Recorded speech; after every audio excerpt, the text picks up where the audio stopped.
Welcome, transpersonal coaching psychology students. Welcome, ASE supervision group members, to this workshop on gaining clarity on your purpose as a transpersonal coach, finding your niche and authentic marketing, led by Jules DeVito. So Jules is no stranger to us, but not everybody who will have access to this recording may know her. So I'll briefly introduce our workshop facilitator. Jules is based in London, and she is a transpersonal coach, authentic self-empowerment facilitator, as well as an experienced teacher and educator. She is the founder of Highly Sensitive Humans, an online community that offers courses, coaching, and resources for highly sensitive people.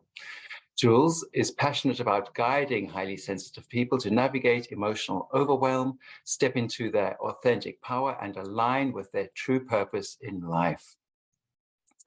She trains professionals on how to coach highly sensitive people, as well as work with highly sensitive children. As part of this, she also supports new coaches who have a soul-driven mission to communicate their message to others through authentic and conscious marketing. Jules has studied a Bachelor of Science in Psychology, a Master's in Education, and an MSc in Transpersonal Psychology, Consciousness and Spirituality.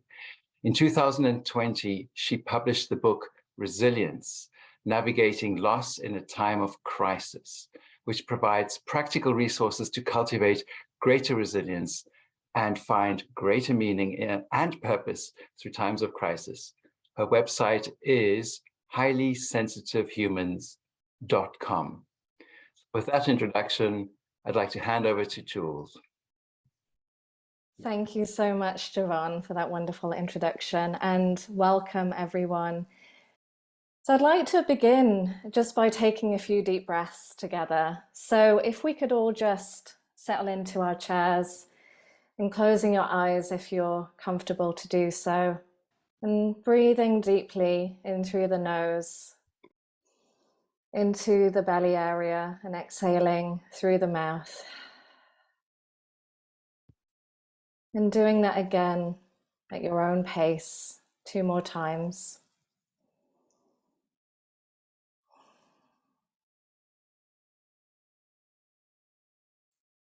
And then allowing your breath to move to a normal pace.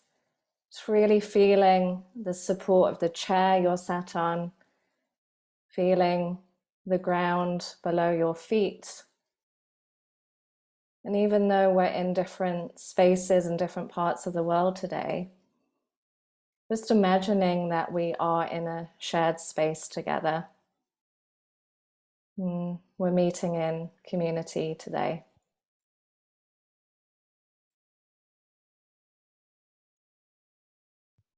And if your eyes are being closed, when you're ready, just opening them again.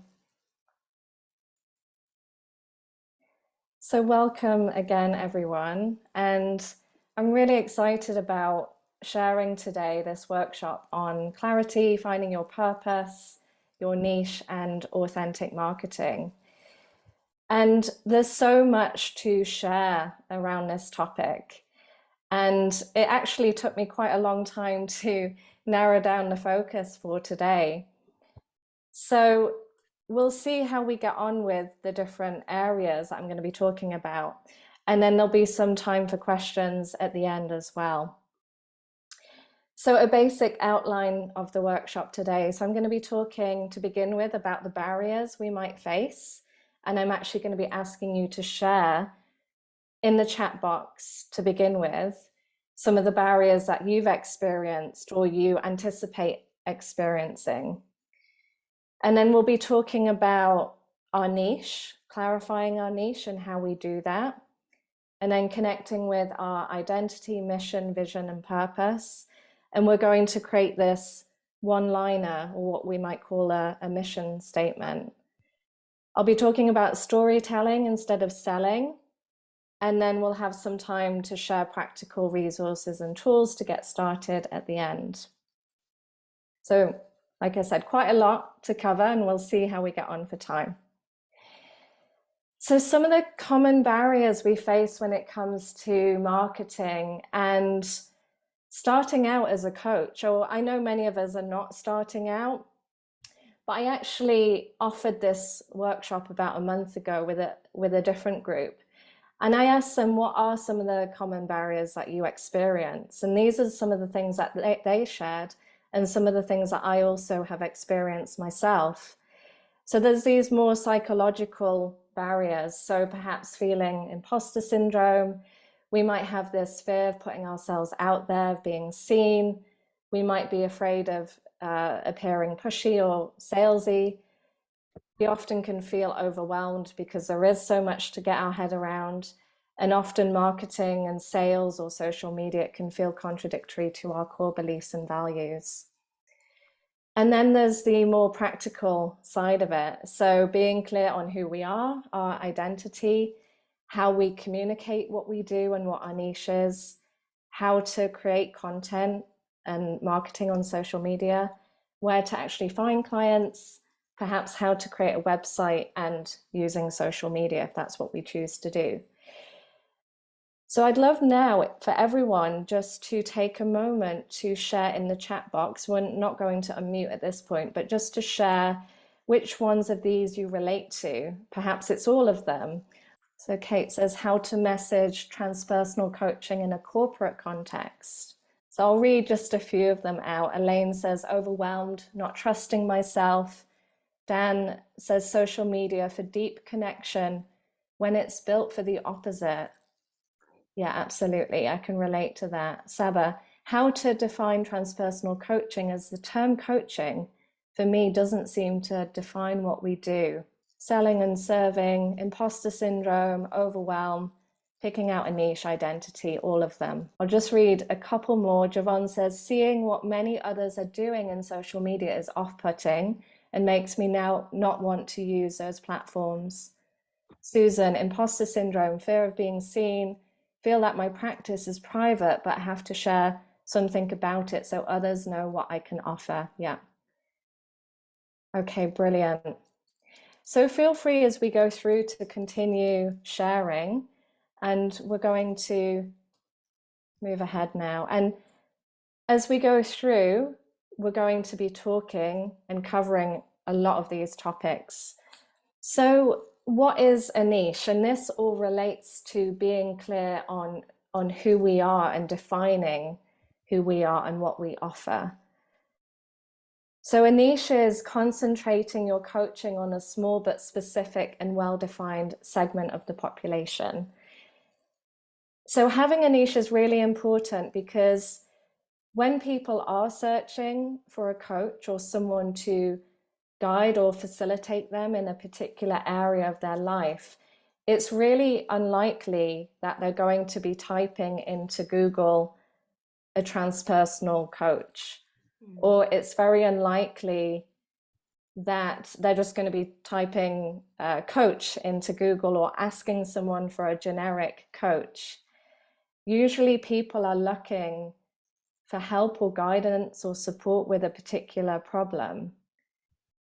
So we can have a target audience. So this is a group of people that we feel really dedicated to serving. So as transpersonal coaches, that might be people experiencing spiritual crisis or spiritual emergence. Or for myself, it's actually working with people who identify with being highly sensitive. So that would be a particular target audience. And then within that, we have a smaller, more specific group of people. So this is a group of people who are struggling with a particular problem. So I've put an example here of highly sensitive women in their 30s who are struggling with burnout. So that's quite a specific niche. So you could say that my target audience here is highly sensitive people. And then within that, it's highly sensitive women who are struggling with burnout, and specifically they're in their 30s. So it's quite defined, and this is very niched. It doesn't have to be this specific, but in a moment, I'm going to talk about how you can actually define what your niche might be within a particular target audience. So many of you might have come across Ikigai before, this diagram here. This is a Japanese concept meaning reason for being. And I find this really helpful for getting some clarity on what your niche might be. So there are 4 segments to it, and we're not going to spend too much time on this today, but I am going to be sharing the slides with you, and you'll have access to the recording as well. So you can come back to this and spend a bit more time on it. But I find it's really helpful to get clear on what it is you love doing. So what is your passion? What really lights you up? And then related to that, what does the world need? So you might notice at the moment there are individual and collective themes of what people are really struggling with. And I find it's really helpful to go out and talk to people and make those connections and find out what people are really needing, especially in from a transpersonal perspective as well. And then combining that with what you're good at. So what are your skills? So of course, we're all trained in transpersonal coaching or authentic self-empowerment. And as well as that, what are the other skills that you bring to the table that perhaps other people don't have?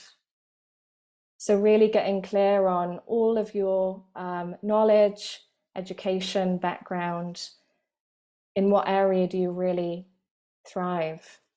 And there might be something really specific under the umbrella of transpersonal coaching or authentic self-empowerment where you feel actually that's something I specifically am really, really good at. And then also, what can you get paid for? So this is important, obviously, if this is something you want to be doing full time, if you want it to be your career, it needs to be sustainable. And I know many people I've worked with anyway have blocks around finances and money. And it's important to talk about those blocks and to address that, because it is important for you to receive compensation for the work that you're doing and all of the training that you have done as well. So if we have time at the end, and if anyone has any questions about charging for your coaching and what that looks like, we can have some discussion about that at the end. So I'm going to move on, but I do recommend coming back to this model, this framework, and spending some time to get clarity on these 4 different areas. It's very helpful. Okay, so we're going to now talk about getting clarity on our identity, mission, vision, and purpose.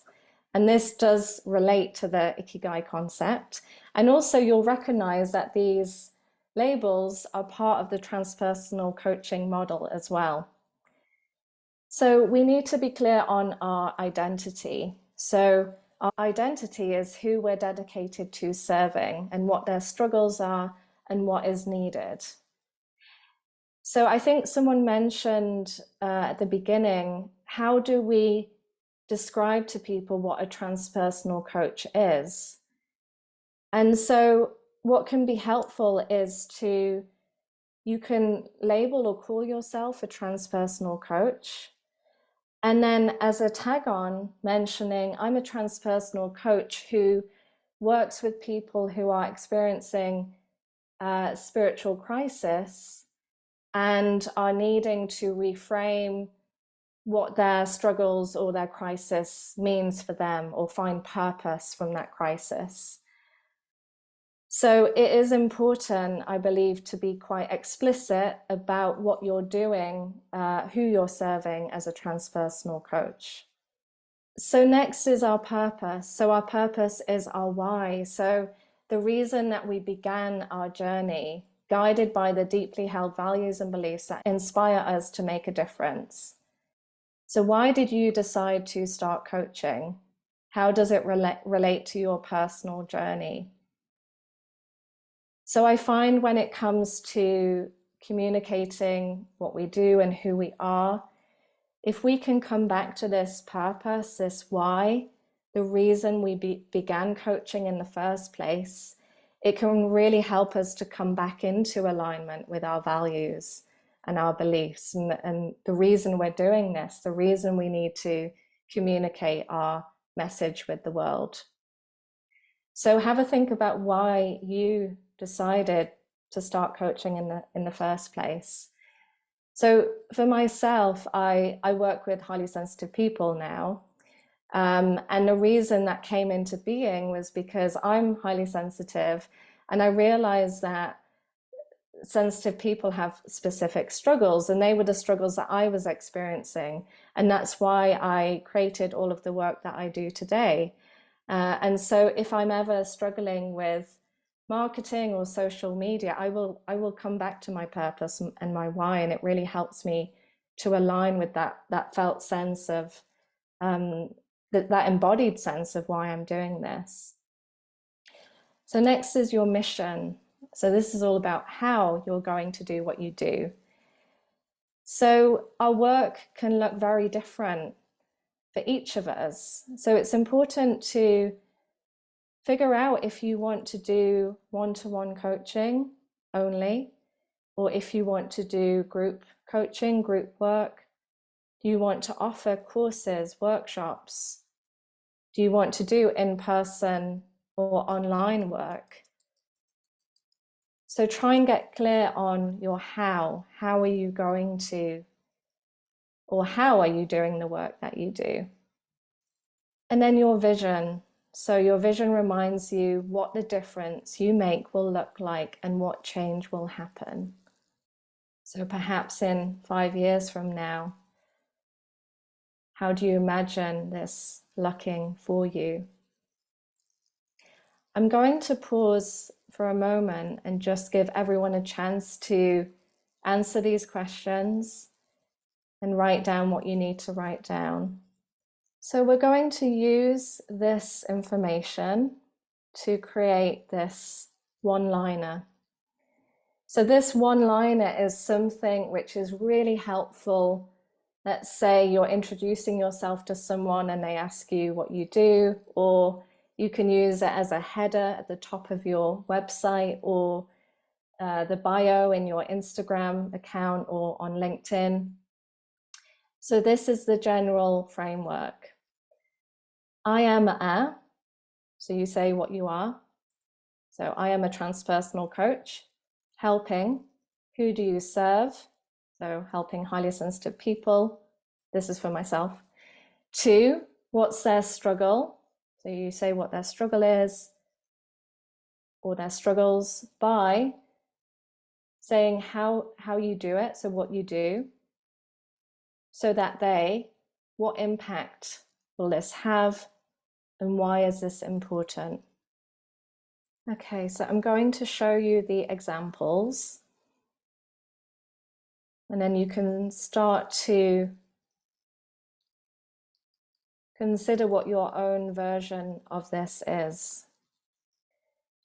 So my first example is I'm a transpersonal coach who helps highly sensitive people navigate emotional overwhelm. So that is what they're struggling with through, and this is how I do it, one-to-one coaching and courses which provide them with the confidence they need to embody their authentic gifts.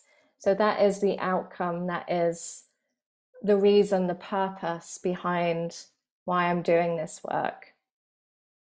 Because I want them to feel confident and to embody their authentic gifts.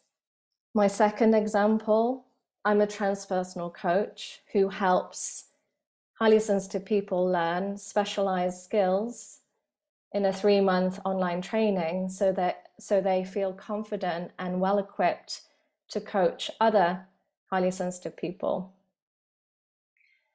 So transpersonal coach is my label, who I am. Highly sensitive people is who I serve. Specialized skills is what I'm offering them. So the struggle there would be that they don't have those skills. In a 3-month online training, that's how I do it, so that they feel confident. So again, that's the outcome. I want them to feel confident in supporting others. Okay, so the next piece I wanted to share today is all about storytelling rather than selling. So I've been really inspired by the work of Donald Miller, and actually I have the book here. I don't know if any of you have come across it before. It's called Building a Story Brand. And I highly recommend reading this book, because this framework that I'm going to share with you now is something that you can use in terms of all channels of communication. So if you are creating a video or writing a post on Facebook or writing a blog or simply introducing yourself to someone, this story brand framework is really, really powerful. And I find it's really helpful if we have blocks in terms of selling, or we don't want to feel that we're selling ourselves. Instead, this is all about inviting our clients to be the hero in a story. So of course, stories are what help people relate to us and let them know how what we're offering can potentially transform their lives. It's through story that we build connection. And so using the framework that I'm going to share on the next slide, we can offer our clients a sense of hope that change and transformation is possible. And we're also letting our clients know that we're human and we've been through similar struggles and blocks to them, which is usually the case. So this framework is very similar to the concept of the hero's journey as well. I'm sure many of you are familiar with Joseph Campbell's The Hero's Journey. And basically, yeah, all stories, all narratives, a lot of copy that you see is based on this framework. So I'm going to run through it. I'm going to show you an example of how it can work for you. And then again, I'll give you a few minutes just to try and create your own basic outline. And then this will be something you can come back to in your own time. So the first part of the framework is we have a character. So our clients are the character, they are the hero in the story. And of course, our clients come to us because they have problems. They have something that they need solving, whether that's burnout, going through a crisis, overwhelm, anxiety, not knowing how to market themselves.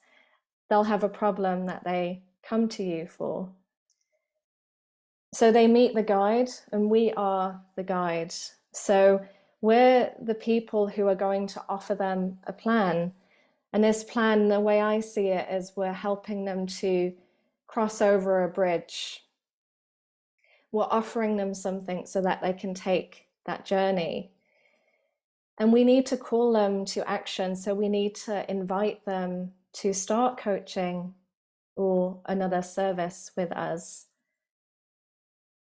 And then that will hopefully end in their success and help them avoid failure. And I just want to clarify here, you know, success when it comes to transpersonal coaching or the way that we work, I find is very different from how others might define success.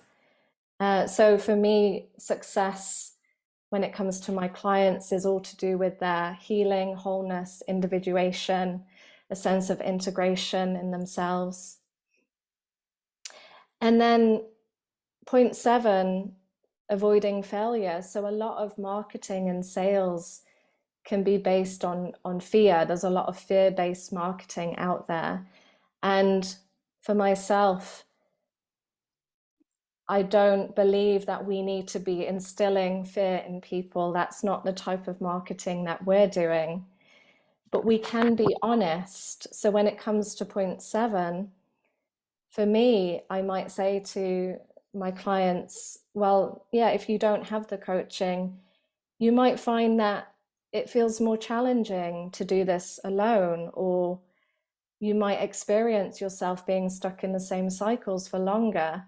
And I'm saying that from a place of authenticity and truth. You know, I really believe that to be the case. I'm not instilling fear in them that if they don't have coaching, it's going to be the worst decision they've ever made.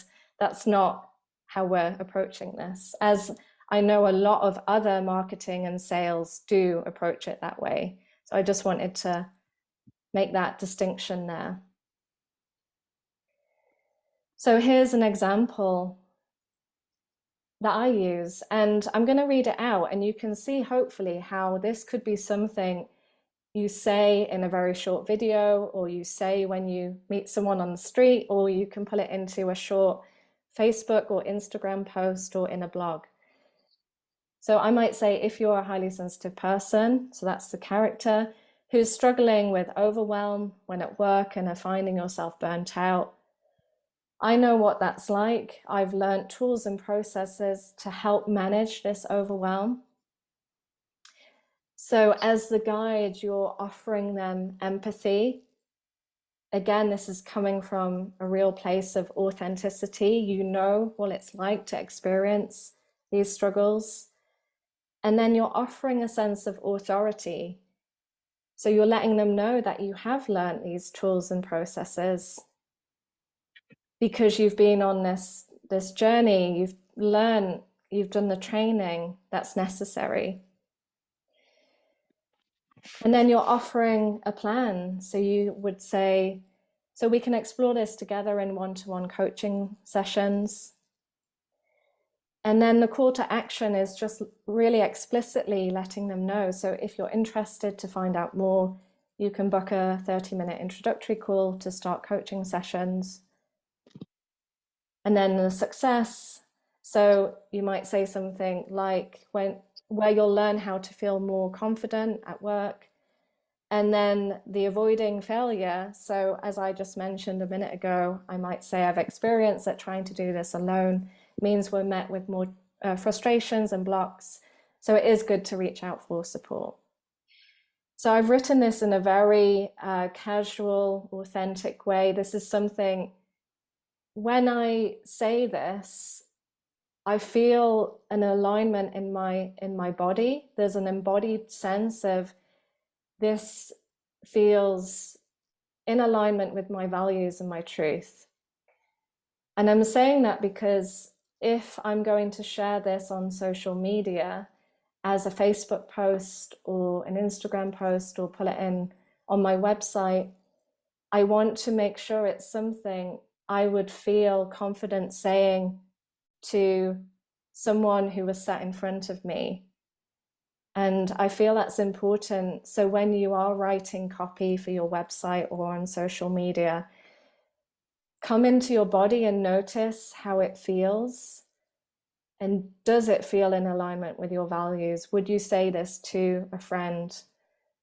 If not, because it feels a bit icky or there's something about it that doesn't align with your truth, then reword it so it does.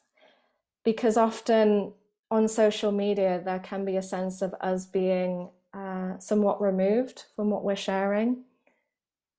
So I find this copywriting, this format is really, really powerful, and it feels very authentic to me. So I'm going to briefly now just talk about some of the ways you can find clients or expand what you're offering, again, in a way that feels authentic. So I recommend to everyone, whether you're using social media or not, to build an email list. So you want to have autonomy over the people that you're connecting with and building relationships with.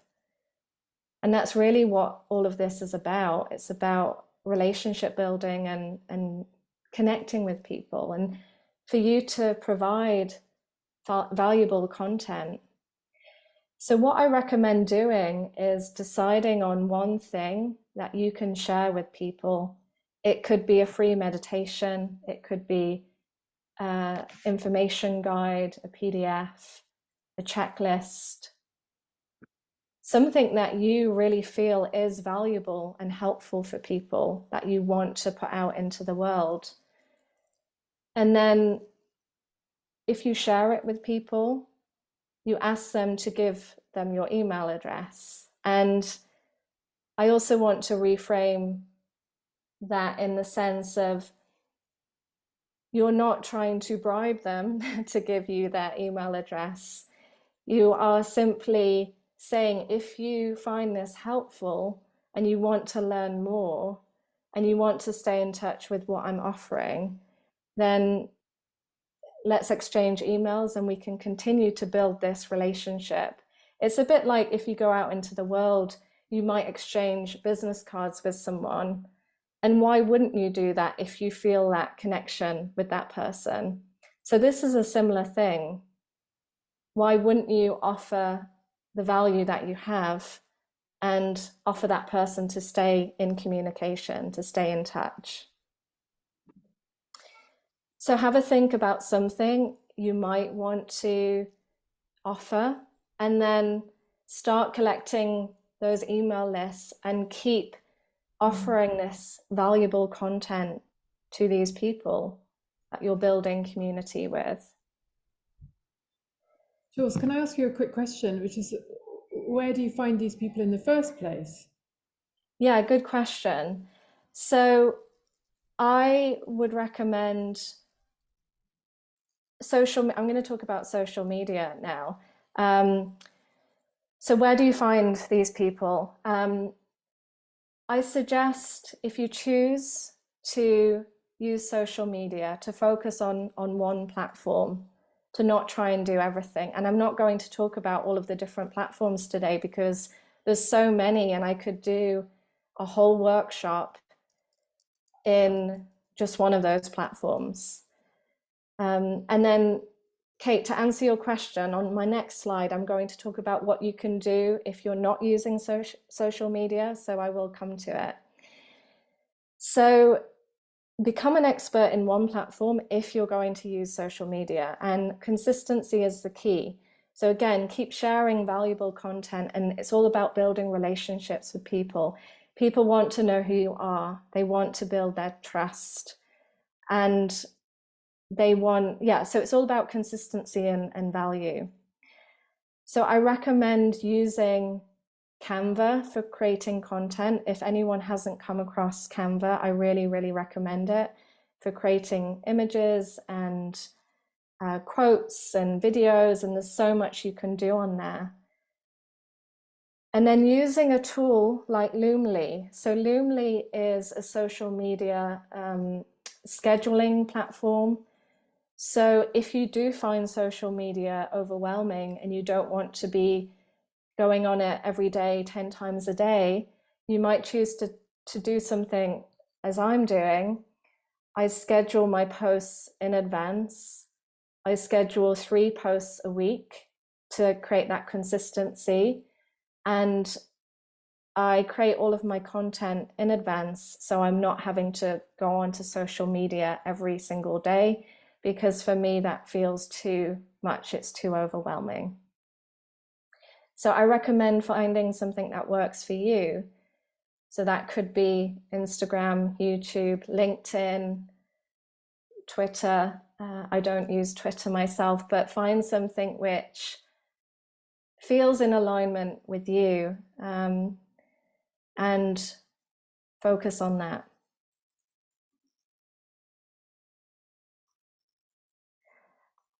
I'm going to just jump ahead here. So if you decide you don't want to use social media, or you find, it's not the avenue you want to go down, here are some suggestions I have for where to find clients. So building community. So one way that might be is, many of you might know about Meetup. It's a free community platform where you can go to free meetups in your area. You might yourself attend these meetups or create your own. So something I did for a while in London was I had a free meetup where I invited highly sensitive people to go for a walk in Highgate Woods, which is quite close to where I live. So we'd go for a walk in the woods together. It was a free community gathering, and I met some really wonderful, like-minded people there.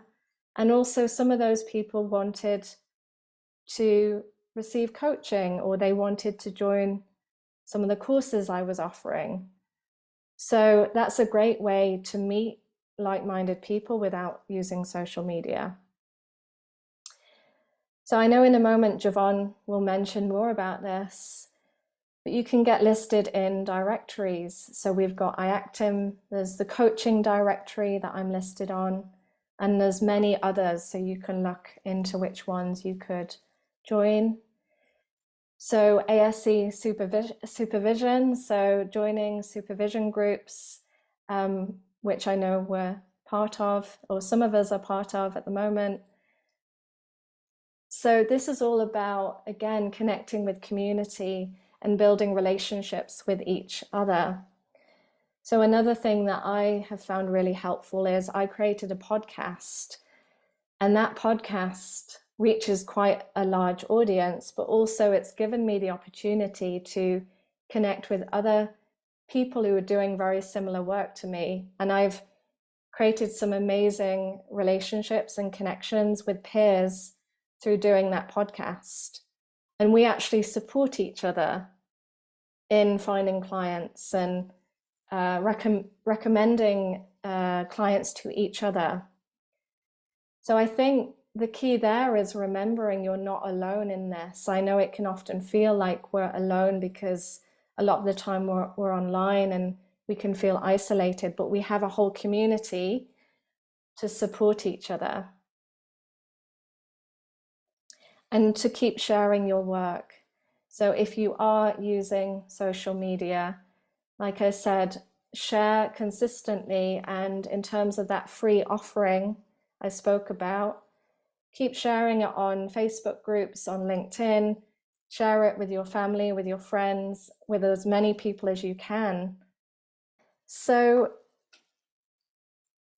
I'm going to stop there and open up the floor now for questions and comments. And also, Javon, if you want to mention about the directory and step in there as well.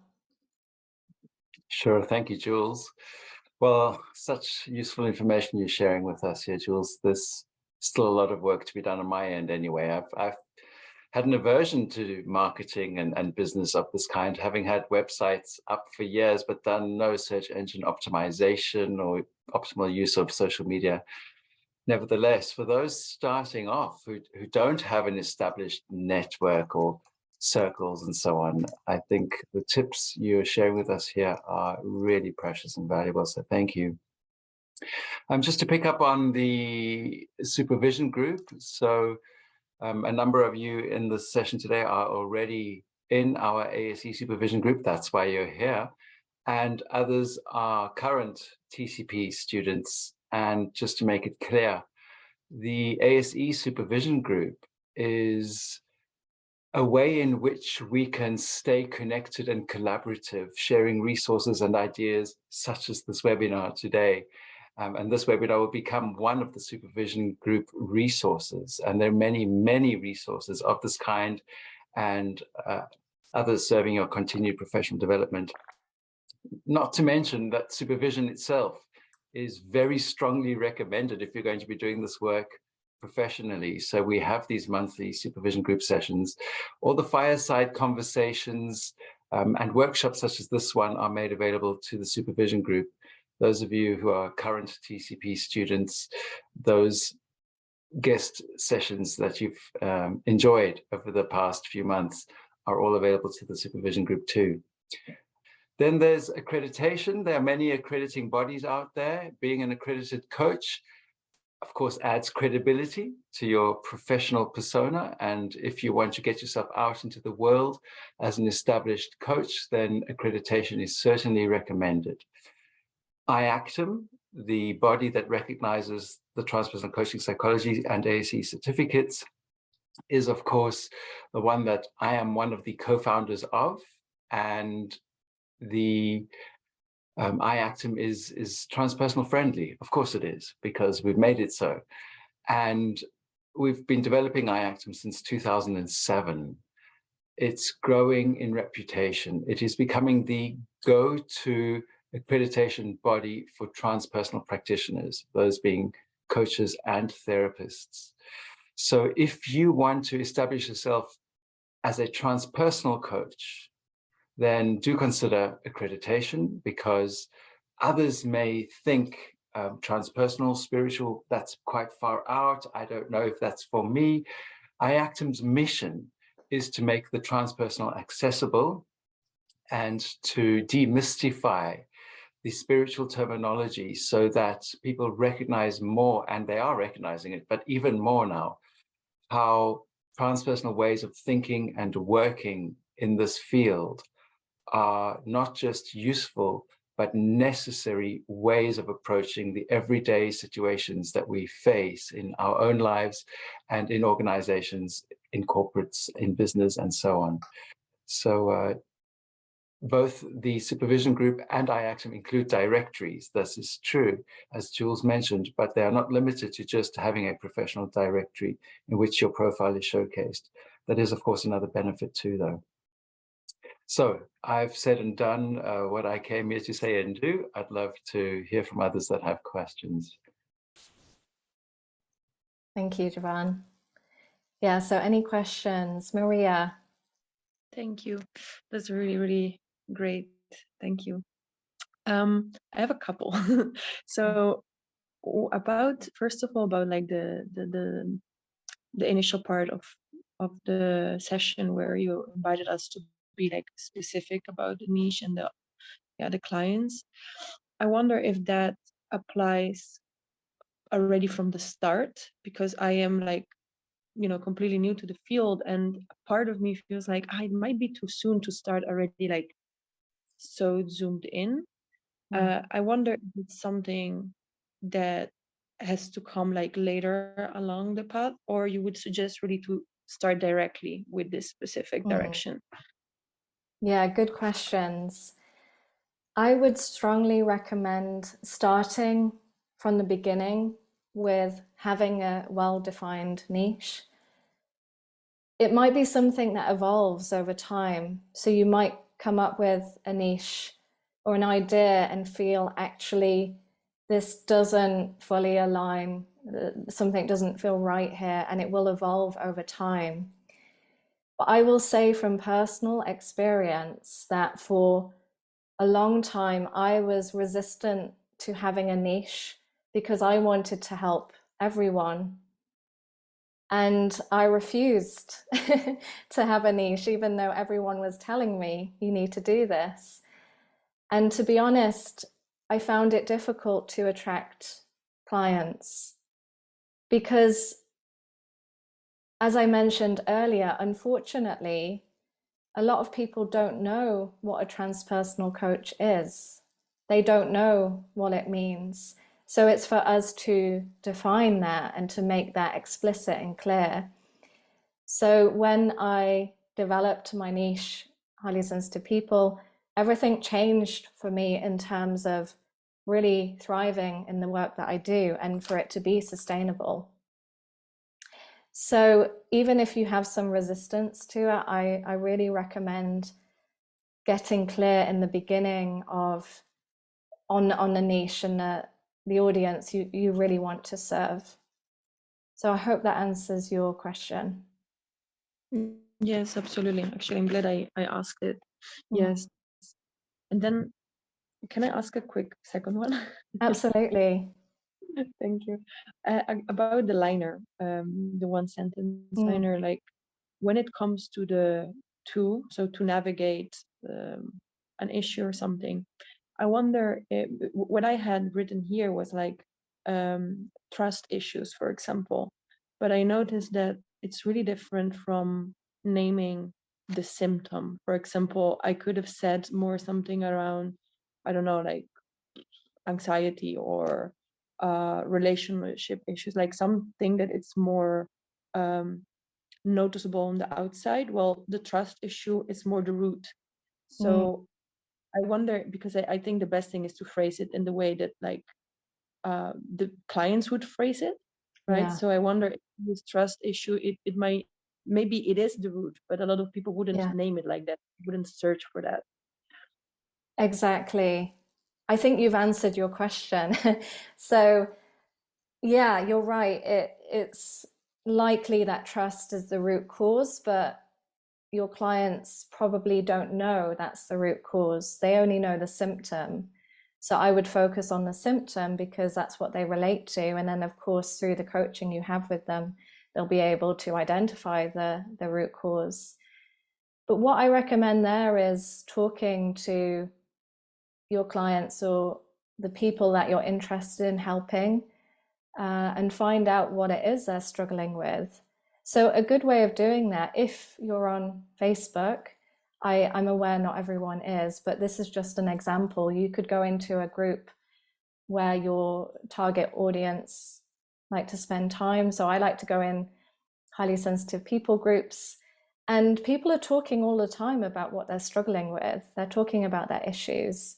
And you can even ask them, you can put together a survey or a poll and say, you know, what are you struggling with the most here? And get clarity on that. And use their language, use the things that people are talking about, even if it's not your language.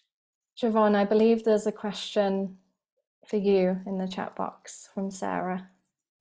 Sarah asking about the IACTM accreditation process.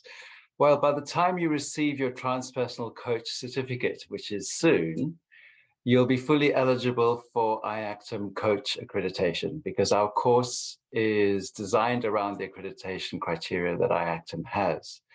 At least the certification is designed around that. So by the time you complete your course and receive your certificate from Aleph Trust, you can send an email to IACTM or via their contact form and let them know in your message that you are certified as a transpersonal coach by Aleph Trust.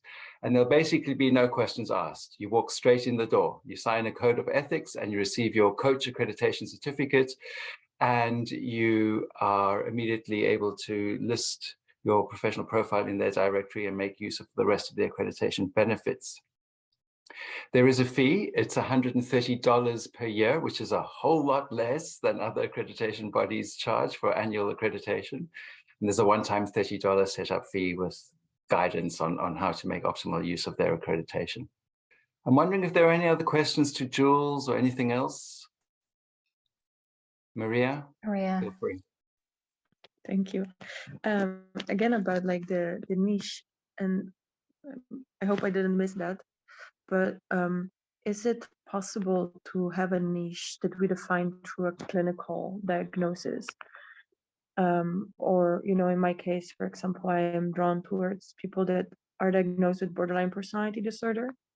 And I know like we have to be really careful not to go into the direction of like, you know, we are not like doing therapy, but if we are clear that we're offering coaching session for this kind of clinical group, are we allowed to do that?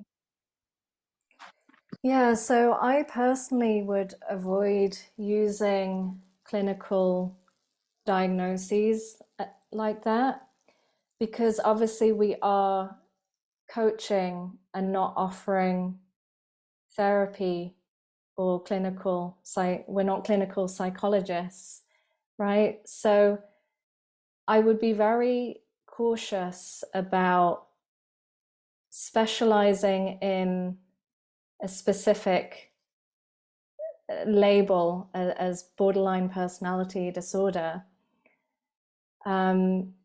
I don't know if Javon or Henny have any input on that. It may be that you, as we spoke about earlier, there are some symptoms that present themselves in people with such a diagnosis, but I wouldn't be using that specifically as a coach. Yeah, I agree with you there, Jules. And just to add, if you felt passionate to work with people who struggle with that condition, and you're not a clinician or a psychotherapist who specializes in that area, then you could say that you help people in their healing of that condition in your capacity as a non-clinical practitioner, i.e. as a transpersonal coach.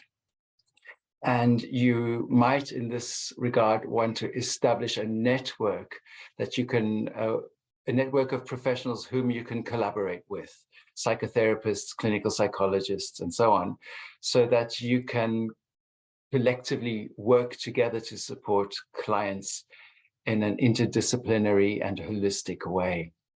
So I think that transpersonal coaching has tremendous value to offer those who struggle with borderline personality issues. But you would not be the suitable practitioner all by yourself to work with somebody unless you have that clinical background. So to join a team in this way might be a good idea. Yeah. I mean, just it also brings up a good point. Thanks, Maria. The way that we present ourselves to the public, to the world out there, is also an ethical issue, as well as sometimes even a legal issue.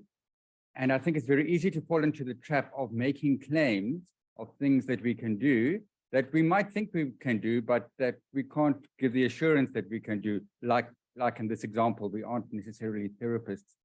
And so maybe we didn't set out to make that claim, but if there's the possibility that it's going to be perceived that we are saying that we can cure you, we can give you miracle cures, we can make promises, and we can do all sorts of things that maybe we can do, but if we make those claims, then we have to make sure that all claims that we make, or the perceptions of claims that we make, are justifiable and within our scope of practice. That's part of our ethical practice, isn't it? I might just really briefly say one last thing about social media, because I know it came up at the beginning. And that is, I see so much on Instagram and Facebook that I feel very resistant to. I see a lot of people using these filters and I don't even know what they are. There's all sorts going on. And I can say that I use Instagram mainly, but I've never engaged in using any of those filters and everything else that comes with it.